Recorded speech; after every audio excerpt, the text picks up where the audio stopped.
I reached home and the taxi, I paid the taxi. I got into the house, and since I was a breeder, all breeders have their own dress code to be with the dogs, because it is not one or two dog, it's more than 15 or 20 dogs. So obviously we have to have a dress code, and like so immediately I got into the house and then locked up the house, and then whatever it is, I rushed. I changed my sari, and I rushed and put on my pant and t-shirt, and I rushed back to the dogs because I had locked them up at 6:30, 6 o'clock in the morning to go to Whitefield. So poor thing, I have to leave them out, because it's a huge room with a run and all comfort is there, but still locked up is locked up, right? So I just opened the door, and they were so happy. They jumped over me, and I told them I saw Swami today, and Swami was showing like this, and then he was writing something. We don't know, babies, what Swami has in store for me. So anyway, I had a very good darshan. I talked to them, and they all love Swami so much, and all of them take Swami Vibhuti without any this thing. And moreover, my veterinarian always used to say that it's very easy vaccinating Sai Kennel's dogs, because when you call their name, they come one by one, finish the vaccination, they go back. So they never fussed, they never cried, or he said, "It's over, Radhika." I said, "Over, doctor." So they were so much. What I should say, they were so much into Swami, and they loved Swami so much. Whenever you say Sai Ram, they love so much. The face changes, the expression changes. They love Swami so much. So I finished all the work, and housework, everything managed. A lady running a kennel all by herself. No kennel boys or kennel girls or kennel people, or even even for the household things. I have never had a maid or a kennel help for the last 38 years, ever since I'm breeding dogs. And ever since I came to Bangalore, I don't even have a maid to do all my work. I do everything all by myself. So that's it. And I put that roll of thing just like that in the corner, and I did not even open it. And days went by, days went by. And suddenly one day I thought, after I finished all my work, I thought, let me see what it is. I didn't even know what it was.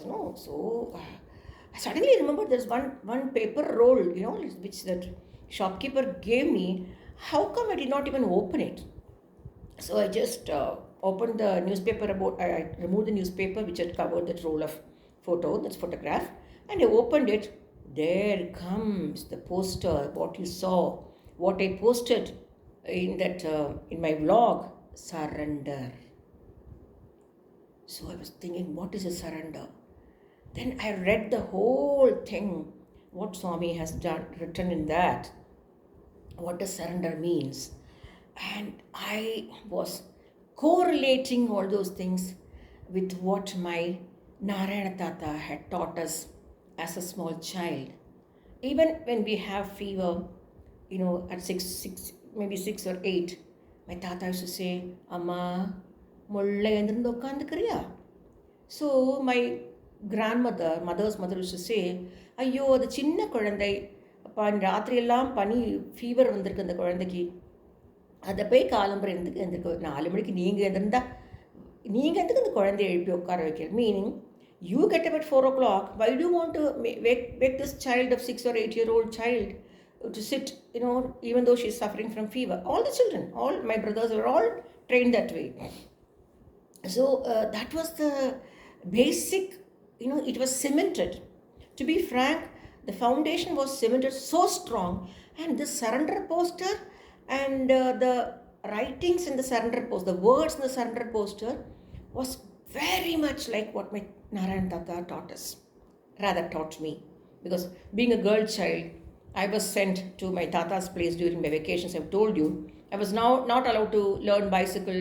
I was not allowed to go for any sports, whereas my brothers used to go for cycling. They can learn cycling, but I was not supposed to go for any of these things. So my mother always felt it's better she go to Avananjeri Gramam and be with her parents, that is my Tata and Party. So this was the, this was the connection, the surrender, where Tata told, Sharanu Sharanarthi Chulanam. That is, always surrender to God. Who are you to ask him for anything? You are born here for your karma. So, as well, enjoy every bit of life and just say, Sharanu Sharanarthi, Sharanagati Adanjurnam. அவருக்கு தெரியும் நம்மளுக்கு என்ன வேணும்னு. A mother knows whether the child is crying. This is what he used to say. A mother knows whether the child is crying with stomach pain or with indigestion or some kind of colic. The mother knows. The same way, the Supreme Lord, our mother, she knows.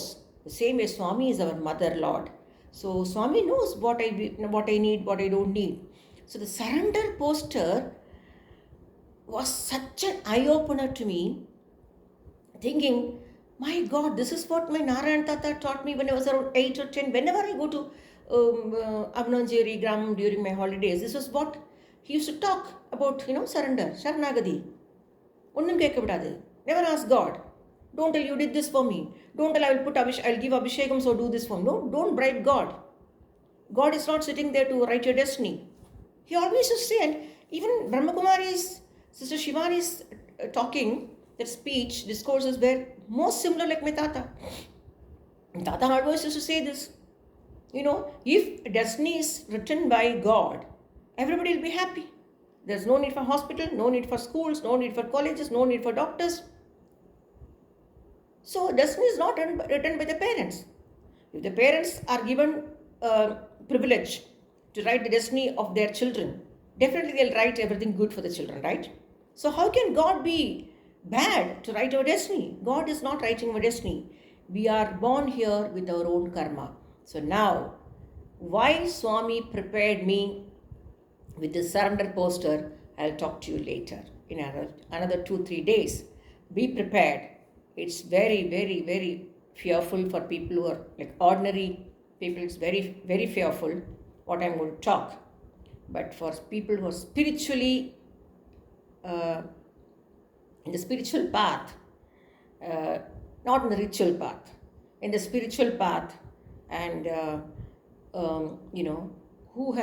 who know what is surrender and who knows what is devotion. Because Swami once told me, I always used to say, Swami, I'm your bhakta, I'm a bhakta. And one day Swami came and told me, there's a lot of difference between a bhakta and a devotee. You're not a bhakta, you're a devotee, because you follow what all I say. So now just wait for me to say about what happened after 1 month after getting this surrender poster from Whitefield. Sai Ram.